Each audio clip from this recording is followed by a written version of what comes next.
ఏదో తీవ్రవాదులను ఎత్తుకపోయినట్టు మధ్యరాత్రి వచ్చేసి 4 గంటలకు 3 గంటలకు ఎత్తుకపోవడము ఇది సరైన పద్ధతి కాదు. మరి 8 ఏళ్ల కింద ఉన్న గవర్నమెంట్ ఎంప్లాయ్ అంటే ఆయన ఇప్పుడు రిటైర్మెంట్ కాదు, ఇక్కడ చచ్చిపోడు. మరి అలాంటప్పుడు వాళ్ళని తీసుకుపోయి తీవ్రవాద జైల్లో వేస్తే చక్కగా అవుతారు కదా.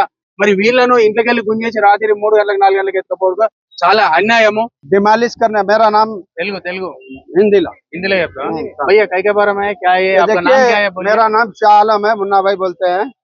ये डिमालिश करने का एक रीजन आया था, उसमें एक कौन सा एक बाहरी आदमी जो रेवड़ी है बदमाश वहाँ का एक मस्जिद बनाया, उसके लिए वहाँ के लोग कंप्लेन करे। तो कंप्लेन करने के लिए वो मस्जिद को शहीद कर दो, हमको उससे कोई लेना देना नहीं है। मगर जब उसको तोड़ने के लिए आने की जगह हमारे 200 मेंबर का जो घर तोड़े। मस्जिद वो गवर्नमेंट का प्लेस में बनाया ना, रोड पे बनाए थे, रोड में ऐसा रोड में परमिशन नहीं है, अंदर रोड पे नहीं बनाने का परमिशन नहीं है। उसके लिए कोई धर्म कोई इस्लामी इजाजत नहीं देता, उसमें नमाज भी पढ़ना गुनाह है, उसके लिए नहीं कर सकते हैं। तो ये क्या है पब्लिक का इशू, मगर उसको इशू नहीं, वो रेवड़ी को पकड़ के नहीं उसको पनिशमेंट नहीं देके हमारे 200 आदमी को सफर करें, इनके घर तोड़ दिए। ये रोड पे बैठे हुए हैं, आज रोड पे बैठे किस माँ से उसकी औलाद के बारे में पूछिए। वो गोद में लेके बच्चों को छोटे छोटे रो लेते बिलखते हुए वहाँ पे रोड पे, और पड़ती पानी, रात में पानी पड़ा उसमें उन लोग पूरा सामान रोड पे। ये गवर्नमेंट क्या कर रही है, गवर्नमेंट तोड़ रही है। 4 बजे रात से लेके आ गए आप, फायर ब्रिगेड लेके आए, पुलिस आ गई, हर चीज आ गया। हमारे लिए क्या हमको कानून नहीं है? हमारे को आप इंटीमेशन दिए हैं, हमको इंटीमेशन देना था, आप इंटीमेशन नहीं दिए। रात में आप चोरों के जैसा है। हाँ, हम हमारे घरों में सो रहे थे, हमारे घरों में से हमारे बच्चों को खिड़की तोड़ के निकाल के उनको बाहर निकाल के आप तोड़ दिए। कौन? बल्दिया वाले, पुलिस वाले पूरा पुलिस वाले लाख तोड़ के वहाँ पुलिस वाले इंटर नहीं। हमको जब सुबह मालूम हुआ 6 बजे हम गए तो हमको अरेस्ट कर लिए। कब तोड़ दिया भैया ये? कल एक दिन है चोरा? हाँ, आज ही एक दिन वहाँ पर भी पूरा डिमालिश कर दिया। अभी एक घर भी नहीं है, एक नहीं। मेरे पास हाई कोर्ट का ऑर्डर है, हाई कोर्ट का ऑर्डर क्या बता रहा है कि नॉट इंटरफेयर, कोई भी यहाँ दे रहा है नॉट इंटरफेयर। उसके अंदर तोड़ने का तो दूर की बात, आप उसके अंदर इंटर भी नहीं लेना। वो चीज को जब ये करने के बाद में ये गवर्नमेंट का फेल्यूर, मैं रेवंत रेड्डी साहब से बता रहा हूँ, हम लोग टीआरएस में थे, आपको कांग्रेस को हम लोग एक तरफा वोट दिए। हाँ, एक तरफा वोट दिए, जो मुस्लिम सिटी के नहीं एक तरफा दे के आपको लाए। तो आप जब जनता दरबार बनाए हुए हैं ना, तो ये जनता के लिए है कि ये जनता का जो घर है वो तोड़ेंगे आपके ऑफिसर। तो ये कौन सा न्याय है? ये कौन सा? बाबा साहब का संविधान इसका इजाजत नहीं देता, संविधान को फॉलो करने वाला। पूरा किधर से आया, कहीं को आया? ये मंदिर बनाया बोल के, मस्जिद बनाया बोल के आया नहीं? और मस्जिद बनाया बोल के आया, मस्जिद बनाया बोल के आया। मस्जिद के बारे में इतना गड़बड़ हो गया, 200 फैमिली रोड के ऊपर गिर गए। एक मंदिर के बारे में, एक मस्जिद के बारे में, बोलता भी रहे तो एक मंदिर, सब मालिक एक ही है, एक के इतना परेशान कर दिया। 200 आदमी को क्यों नहीं, वो रेवड़ी को, बदमाश को, वो गुंडे को क्यों नहीं अरेस्ट कर रहे? क्या पुलिस को नहीं मालूम है? पुलिस को इसका घर नहीं मालूम? वाला करना, फ्लैट सेल करने वाला को परमिशन दिया वाला, उन लोग को पहले अरेस्ट करना। भैया रोड, ये सीसी रोड है ना भैया, जब ये सीसी रोड डामर रोड डाल दिया, इस पे पूरी प्लाटिंग कर दिए, तो जब गवर्नमेंट कहाँ गई थी? गवर्नमेंट जब तो रहना जागना था ना। सीसी रोड अभी गए आप पैसे भैया, अभी 2016 बोले तो अभी 7 साल हो रहा है। वो उन लोग आए तो रिटायरमेंट नहीं हुआ, अभी तक वो है ना। उन लोग पकड़ के फिर एक्शन कहीं को नहीं ले रहे? एक्शन क्यों ले रहे हैं कि जो ऑफिसर है, जब तक अब आप बता रहे हैं कि ये बफर जोन है या एफटीएल है, कुछ भी है, आप एफटीएल में बफर जोन पे प्लाटिंग कैसा करने दिए? प्लाटिंग करने के बाद में आप रोड डाले, फुटपाथ डाले, टेनिस लाइन डाले, लाइट का पोल डाले, लाइट भी है, हर वो चीज का फैसिलिटी। कितना साल से आप लोग उधर? 7 साल से है। 7 साल से है। अभी याद है गवर्नमेंट वाला? गवर्नमेंट को अब याद नहीं आया, अभी गवर्नमेंट चेंज हो गए। अगर गवर्नमेंट एम्प्लॉइज पुराना वाले थे ना, पुराना एम्प्लॉइज पुराना वाला है, कुछ जो कोई उसमें रिश्वत खाता है, कोई किसी को रिश्वत नहीं मिला, वो रिश्वत नहीं मिला तो ये क्या है, गरीब लोगों से क्या है, आज जितने भी पैसे वाले बने हैं, कोई भी सीट पे बैठा है, जब तक गरीब को खुदल के आगे नहीं बढ़ा वो आगे नहीं बढ़ सका। ये भी पॉलिटिशियन हो, कोई भी जितने भी जो पैसे वाले ये गरीबों का खून चूसते हैं, उसके बाद ये पैसे वाले पॉलिटिशियन बनते हैं। अभी क्या बोल रहे हैं अभी नया गवर्नमेंट वाले को? आप किरण कुमार रेवंत रेड्डी साहब से ये बता रहा हूँ, रेवंत रेड्डी साहब इसके ऊपर आप सख्त से सख्त एक्शन लीजिए और ये गरीबों का हाय बदुआ मत लीजिए। जो गरीब का हाय बदुआ लिया उसका कुर्सी नहीं रही, तो आपकी कुर्सी बचाने के लिए ये गरीबों का आप मदद करेंगे तो ये गरीब आपको मदद करेगा। इनको बेघर करोगे आपको कुर्सी से बेघर करेंगे। మరి ఈ రోజు మనము చూస్తున్నాం బేగంపేట పక్కన ఏ ఏరియానా ఇది?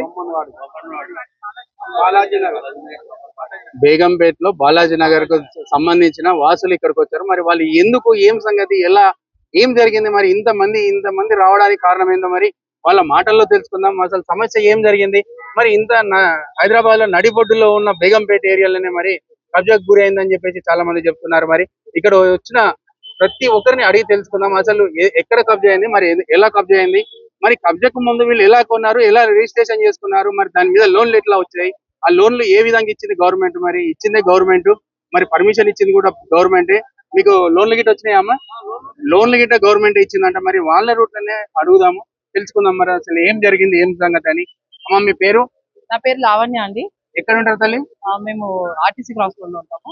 ఆర్టీసీ క్రాస్ రోడ్ లో ఉంటాము. సో బేగంపేటలో మేము ప్లాట్ తీసుకున్నాము. సో బేగంపేట ఇది నాన్ ఎఫ్టిఎల్ ల్యాండ్ అని చెప్పేసి బఫర్ జోన్ లో ఉందని చెప్పేసి ఇప్పుడు అంటున్నారు. 6 years బ్యాక్ 17 లో కొన్నాం, 2017 లో తీసుకున్నాము. ప్రైడ్ ఇండియా నుంచి మేము తీసుకున్నాం. ప్రైడ్ ఇండియా వాళ్ళు దీన్ని వెంచర్ చేసి 10 ఎకరాలు ఉంది ఇది. దీన్ని వెంచర్ చేసినప్పుడు అంతా రోడ్లు అన్ని క్లియర్ గా ఉన్నాయి. అక్కడ ఎలాంటి ఏ ఇష్యూ కూడా ఏది లేకుండే. అప్పుడు మంచి రోడ్లు వేసేసి అంతా వాతావరణం అంతా బాగున్నప్పుడు దాన్ని వెంచర్ చేసినప్పుడు ఎవరు ఆపలేదు. అప్పుడు ఆ ఫ్లాట్స్ అన్ని చూసి అన్ని సేల్ అయిపోయినాయి. మేము అప్పుడు తీసుకున్నాము, 17 లో తీసుకున్నాము. రిజిస్ట్రేషన్ కూడా అయినాయి. తర్వాత 2019 లో ఇది రిజిస్ట్రేషన్ ఆపేశారు. కొంతమంది నోటరీ ఉన్నాయి, కొన్ని రిజిస్ట్రేషన్ అయినాయి. మావైతే రిజిస్ట్రేషన్ లో ఉన్నాయి. గవర్నమెంట్ రిజిస్ట్రేషన్ చేసి అన్ని చేసి ఇప్పుడు మేము ఎక్కడి నుంచో డబ్బులు అప్పులు తెచ్చుకొని కట్టుకున్నాము. ఇప్పుడు లోన్లు కడుతున్నాము. బ్యాంకు కూడా దీనికి లోన్ ఇచ్చింది. లోన్ ఎట్లా ఇచ్చింది? జిహెచ్ఎంసీ వచ్చి మాకు రెస్పాన్స్ కూడా ఇవ్వట్లేదు. ఎందుకు కూలుస్తున్నారు?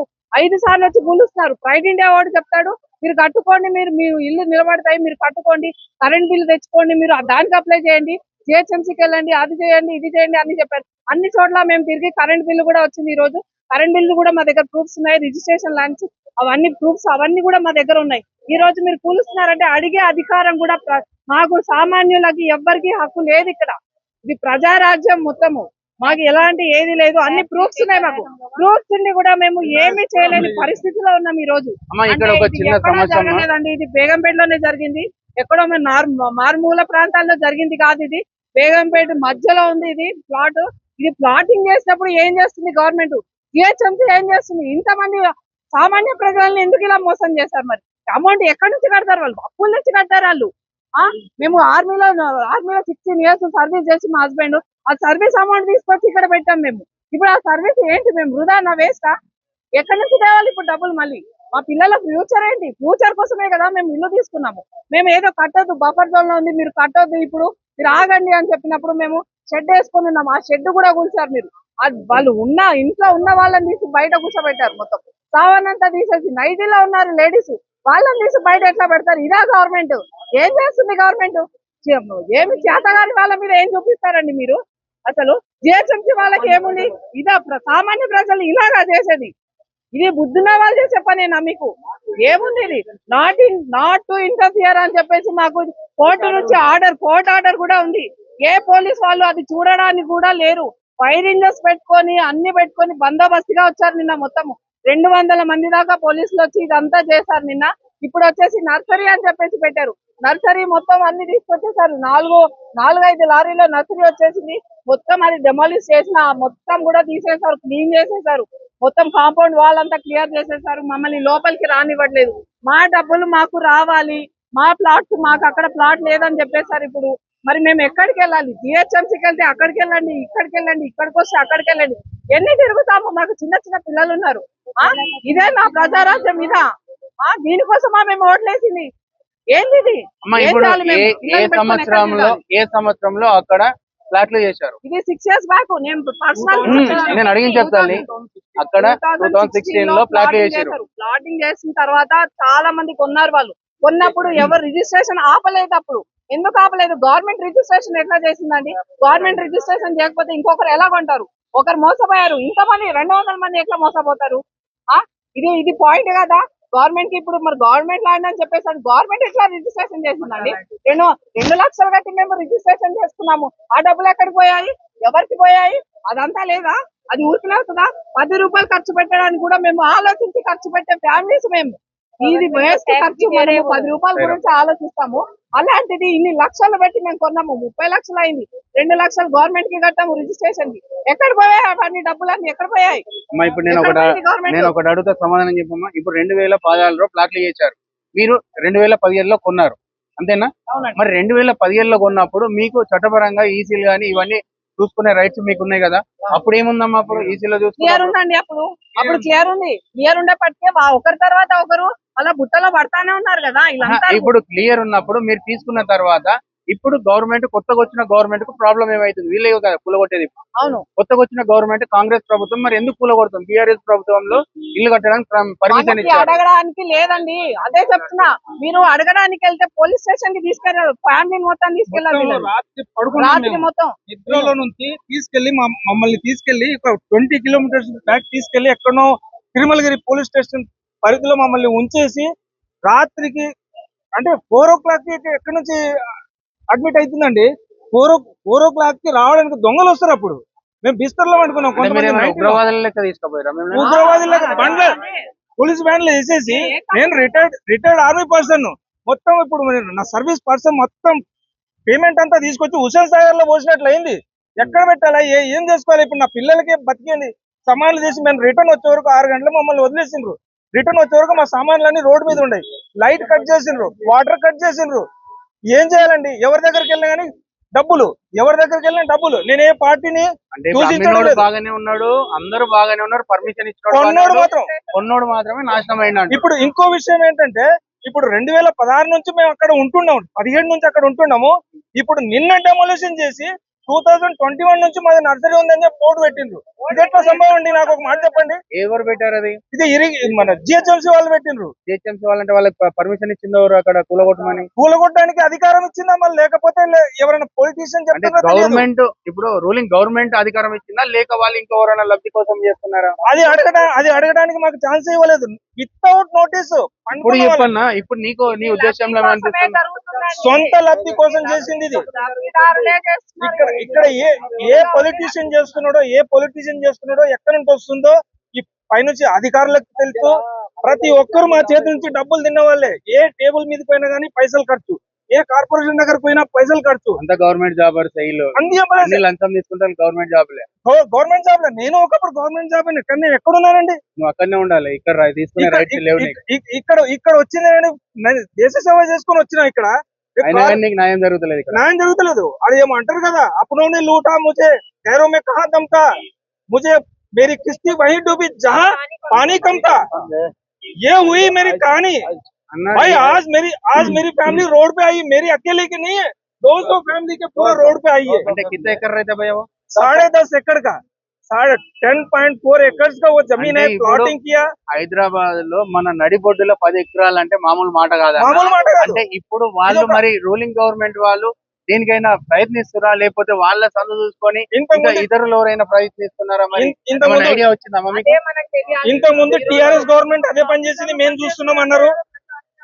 ఇంత ముందు టిఆర్ఎస్ గవర్నమెంట్ ఉంది, మేం చేస్తాం అంటే తెలుసు. ఆయన పెద్ద ఆయన ఎప్పుడు మన అసెంబ్లీకే రాడు. మనకి మా సమస్యలకు ఎప్పుడు ఆయన చూసింది కాదు. ఫామ్ హౌస్ కిరక, ఆయన కిరక. ఇప్పుడు నెక్స్ట్ వచ్చిన గవర్నమెంట్ ప్రజా దర్బార్ ఉంది, మేము పరిష్కరిస్తామంటే సరే, మేము పోయి కలిసి మాట్లాడి మా బాధలు చెప్పుకుందామంటే చేపించిందే వీలు కదా. ఇప్పుడు ఈ రూలింగ్ పార్టీలో ఇప్పుడు కూలగొట్టిరంటే చేసిందే ఈ రూలింగ్ పార్టీలో కదా. ఇప్పుడు ఎవరు చేస్తుండ్రు అనేది మేము గవర్నమెంట్ కు ఒక ఆదేశం, మేము ఒక స్కీమ్ పెట్టినాము. ఆ స్కీమ్ ఒక మాట మంచి అర్థం చేసుకో. ఇప్పుడు కూలగొట్టిర్రంటే ఇప్పుడున్న రూలింగ్ పార్టీ చెప్తేనే కూలగొడుతుంది. పాత పార్టీ అయితే, పాత సీఎం వచ్చేది చెప్తే కూలగొట్టారు. వాళ్ళ టైంలో కూడా ఒకసారి కూలగొట్టిండ్రు. తర్వాత ఈ ప్రభుత్వ అధికారులు ఏం చేసిందంటే, మేము మీకు అండగా ఉంటాము, మీరు డబ్బులు తీసుకొని కొన్ని ఖర్చు అవుతుంది, వీళ్ళకి వాళ్ళు ఖర్చు పెట్టడానికి 20 lakhs ఒకరికి, 10 lakhs ఒకరికి, 5 lakhs ఒకరికి వీళ్ళకి ఎందుకు ఖర్చు పెట్టాలి, పైసలు ఎందుకు ఇవ్వాలి? మీరు భూమి మీరు కొన్నారు కదా. మీ వెనక మేము ఉంటాం, కట్టేసుకోండి. ఎందుకంటే అది FPL లో ఉంది అని చెప్పి ఒక సాకు పెట్టిండ్రు వాళ్ళు. అదన్నా ప్రభుత్వ ఉద్యోగులు మరియు నువ్వు ప్రభుత్వం నుంచి రిటైర్మెంట్ అయినావు. ఇక్కడ కొన్నది మీ జాగా, మీ పైసలు, మీ బతుకు, మీ ఇల్లు. మీరు ఈ ఇళ్లకు పైసలు ఇచ్చి మళ్ళీ న్యాయం కొనుక్కోవడానికి ఏం ఆలోచన ఉంది? అంటే FPL లో ఉండరు మీరు. FPL లో ఉన్నప్పుడు FPL లో అంటే గవర్నమెంట్ దే కదా మైనస్, అప్పుడు పర్మిషన్ ఎందుకు ఇచ్చింది? ఎందుకు FPL లో ఇచ్చిండ్రు? అంటే అదే అది మేము మీరు అడగాలి. నిలదీయండి. అంతే FPL లో ఉన్న భూమిని వేరే వాళ్ళకు అమ్మే రైట్స్ లేవు. నిలదీస్తే నిన్న డెమోలేషన్ కి వస్తే ఫోన్ బంద్, స్విచ్ ఆఫ్ బంద్, అన్ని బంద్ చేసుకొని మమ్మల్ని బండ్లు వేసుకొని 20 కిలోమీటర్ దూరం తీసుకుపోయి మమ్మల్ని వదిలేసి మరి ఈ రోజు చూస్తున్నాం కదా, బేగంపేటలో ఈ ఘోరానికి పాల్పడ్డ గవర్నమెంట్ యొక్క రీతి రివాయి బాగాలేదని చెప్పుకుంటూ వస్తున్న మరి సోదరుడు ఇక్కడనే ఉన్నాడు. మరి ఇలాంటి సమయంలో మరి కొత్తగా గవర్నమెంట్ వచ్చిన వేళలో మాకు మంచి జరుగుతుంది అని చెప్పేసి వీళ్ళు అనుకుంటున్నారు. మరి వీళ్ళకు న్యాయం చేయాలని చెప్పేసి మనం కూడా కోరుకుంటున్నాము. ఏదో తీవ్రవాదులను ఎత్తుకపోయినట్టు మధ్యరాత్రి వచ్చేసి 4 గంటలకు 3 గంటలకు ఎత్తుకపోవడము ఇది సరైన పద్ధతి కాదు. అది ఏ గవర్నమెంట్ అయినా సరే, ఎక్కడైనా సరే. మరి ఇది ఏదో గతంలో 1947 లో మరి ప్లాటింగ్ కాలేదు, అయ్యింది మా అంటే 2016లో అయ్యింది.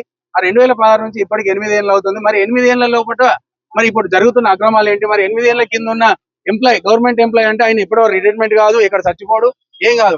ఉన్న గవర్నమెంట్ ఎంప్లాయీలో మరి వాళ్ళ ఏంది పరిస్థితి అని చెప్పి తెలుసుకోవాలి. మరి అదే అధికారులు మరి ఇక్కడికి వచ్చారు. మరి ఈ రోజు ఈ గవర్నమెంట్ లో కూడా అధికారులే చేస్తున్నారు. మరి అలాంటప్పుడు వాళ్ళని తీసుకుపోయి తీవ్రవాద జైల్లో వేస్తే చక్కగా అవుతారు కదా. మరి వీళ్ళను ఇంట్లోకెళ్ళి గుంజేసి రాత్రి 3 గంటలకు 4 గంటలకు ఎత్తుకపోవడం చాలా అన్యాయము, ఇది చాలా అక్రమము అని చెప్పుకుంటూ వస్తున్న ప్రజలు. మరి వీళ్ళకు కూడా న్యాయం చేయాలని కొత్త గవర్నమెంట్ మేము కోరుకుంటున్నాము. ఇట్లా తీవ్రవాదులను ఎత్తుకపోయినట్టు ఎత్తుకపోకండి దయచేసి. పోలీస్ వాళ్ళకి ఇట్లా రిక్వెస్ట్ ఏంటంటే, ఏదో గవర్నమెంట్ చెప్పింది కొత్త గవర్నమెంట్ పాత గవర్నమెంట్ అని కాదు. పోలీస్ వాళ్ళ శాఖ ఇటు ఒకటి ఆలోచించాలి. మరి వాళ్ళు తీవ్రవాదులా, లేకపోతే బాంబు పెట్టి వచ్చిరా, లేకపోతే వాళ్ళ అక్రమాలు చేసిన ఎత్తుకపోవాల్సిన వాళ్ళ గవర్నమెంట్ ఎంప్లాయీలను. ఎందుకంటే వాళ్ళే పర్మిషన్లు ఇస్తారు, వాళ్ళే లోన్లు ఇస్తున్నారు. మరి బ్యాంకులలో పర్మిషన్ లేనప్పుడు ఈ భూమి గవర్నమెంట్ అయినప్పుడు లోన్లు ఎందుకు ఇస్తున్నారు? అది ఇట్లా మీరు ప్రజావేదికగా మీరు తెలుసుకోవాలి.